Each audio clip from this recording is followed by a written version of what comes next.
Walikuwa wanataka kumvalisha tairi, polisi wakachukua wakapeleka ndani. Nice to meet you. Salamu alaikum, kwa majina naitwa Mbalimbali. Nice to meet you ndo slogan yangu kama wanabondia. Kulingana na akili zangu, sijua ujanani pia ukikua akili pia upata marafiki.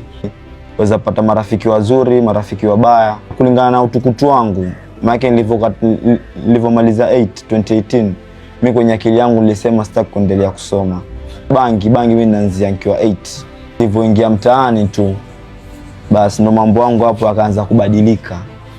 Tukasumbua mtaa hapo, kusumbua, kuvuta bangi, kukesha maklabu, kuiba, yani tumesumbua sana. Yani waambua siku za mwezi ni 40. Ya 2020 hapo tarehe 20 Disemba nikikumbuka ndo nashikwa.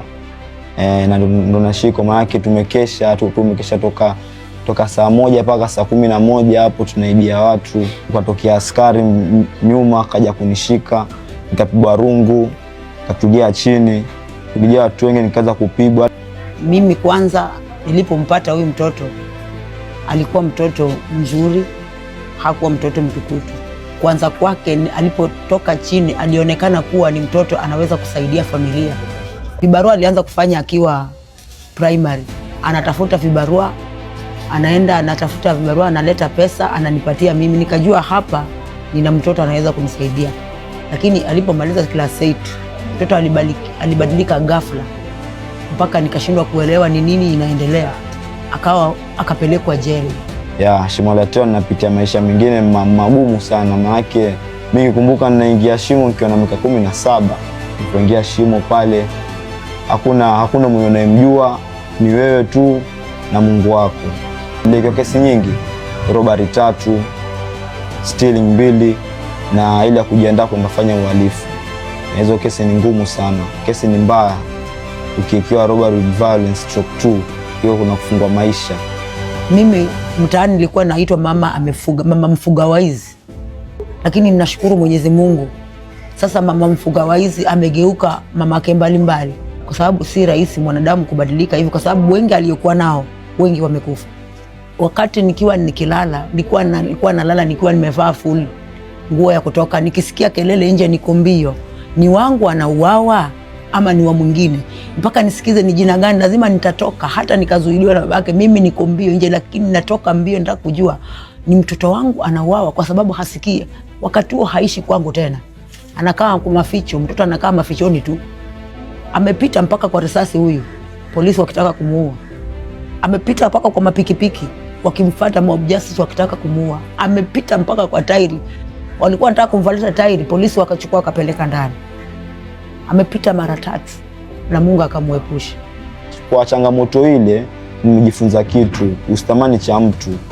Kasema kulingana kwa jela nilikuwa napiga zoezi, nikasema acha nianze na wapi, Pirates mwanzo beach, acha nijaribu beach boxing.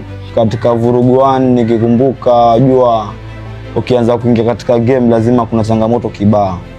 Ya katika vurugu 1 maana ile ndio first day mimi ndo naanza kupanda katika ring. Nilipoingia siku ya kwanza nilipanic pia, yani nilipanic mpaka nikasahau vitu vyenye nilitrain, yani mwili uliingia maji tu. Nikashindwa, lakini nilishukuru kwa kupata ile kidogo kuliko kukaa. Yani nilishukuru sana, sio kuvunjika moyo.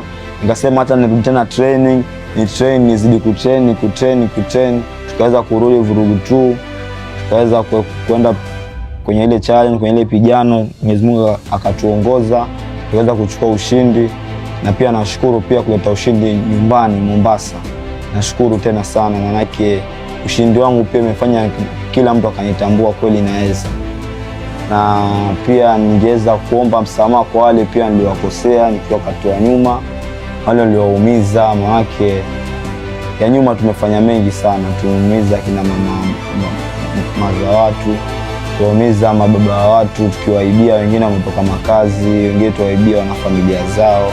Ningeweza kuwakumbusha tena vijana wenzangu, changamoto kweli tuko nao, ila mimi nitakwambia never give up.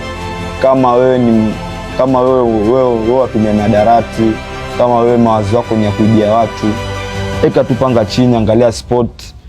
Niangalie mimi nilikuwa mwizi, nilikuwa muni mbaya, Lakini sasa hivi ninatoa mafunzo gani? Jamaa, tuna reform, tunatafuta isho kufanya. Kama wewe mwana sport, unafanya sport yako. Kama wewe ni acrobatic yako.